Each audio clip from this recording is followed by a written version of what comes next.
Greetings YouTube. Today I will be doing a review of the Glock FM78 field knife. Now there's two variants of the Austrian military knife, which is the Glock. That's right, Glock doesn't just make knives, doesn't just make guns, they make knives.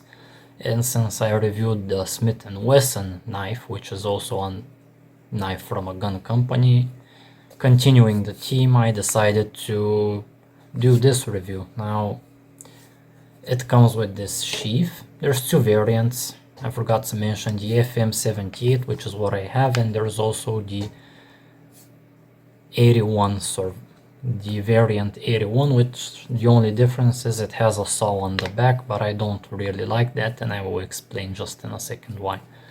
It comes in this nice sheath. You can clip this onto a belt, although it can fall out, so it's not super secure, and it's locked in a very interesting way, so you have to pull this up in order to get the knife out. Otherwise,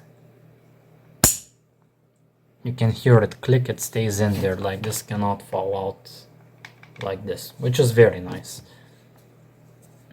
And it has something here for paracord, and it's just thick plastic or higher quality, polymer, which is basically high quality plastic, at least as far as my understanding goes. If I'm wrong, feel free to correct me, but it is a nice material overall. It's not very expensive, especially for a military knife, and you can see mine is very beaten up. Now the reason I didn't want the saw variant is because I want this to be smooth, because this knife also doubles as a very good throwing knife, which is why I made it dull on purpose, so I can grab the edge like this and let it slide from my hand while throwing without cutting my hand. There will be a segment of me using it as a throwing knife.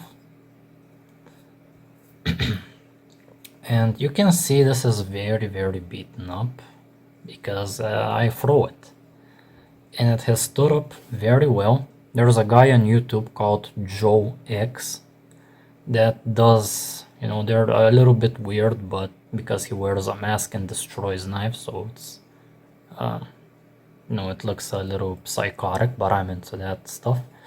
And his tests, if anything else, have broken a lot of knives and have really pushed the limits. And now I did a bit of my own testing, which is just throwing it, which puts a lot of pressure on the tip.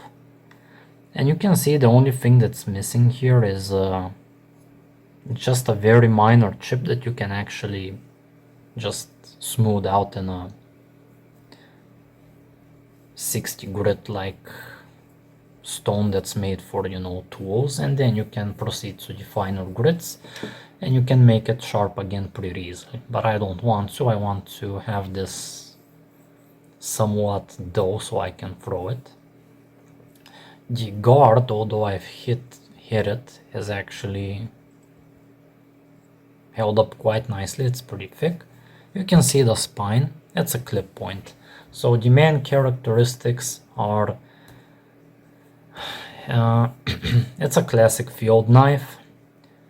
It's 6.5 inches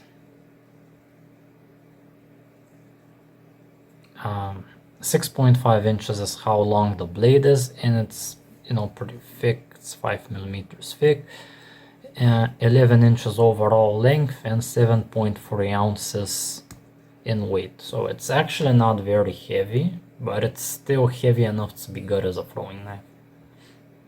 The handle doesn't slip, feels nice, it's rubbery. Nothing happened to it. I mean, it did get dirty and a little beaten up, but nothing else. And the way you can tell if you have a genuine one is they come pretty sharp out of the box, at least for compared to other store-bought knives. And it has here made in Austria and the correct serial number. I will leave the other characteristics down below, and this is actually a very nice knife. The price is actually very low for how sturdy it is, and it's probably the cheapest genuine military knife you can buy. I'm also a fan of the K-bar, but the price for a genuine US Marine Corps K-bar, especially if you calculate the shipping to Europe, I mean, I'm almost paying for a K-bar and a half. And because of the brand name has grown so much now, that knife is basically the cost is a little bit associated. I mean, it's inflated because the brand got famous. The price is inflated. That's what I'm trying to say. Whereas this is not as famous, but arguably sturdier. Like I've seen many, torture tests, and people generally do stuff that you shouldn't really do with the K-bar, and it withstands it quite well. But this knife in particular seems to overcome one weakness, which is the K-bar has a bit of a weak point here, that when people generally hit it here, it breaks around here, which this knife, it will also break. It's not indestructible, but you can have 2 of these for the price of 1 K-bar approximately, or maybe 3 if you're like shipping it from overseas and compared to where you get it from. Now, of course, with inflation, prices change, but my point is this is very good.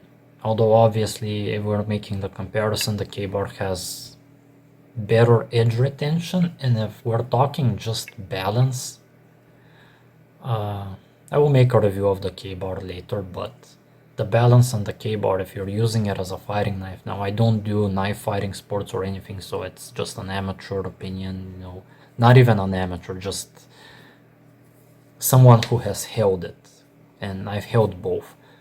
The K-bar is a lot heavier, but it does not feel like it. It's just super well balanced. Now this is also pretty well balanced, which is why it's so good for throwing. I'll try to put it on my 2 fingers.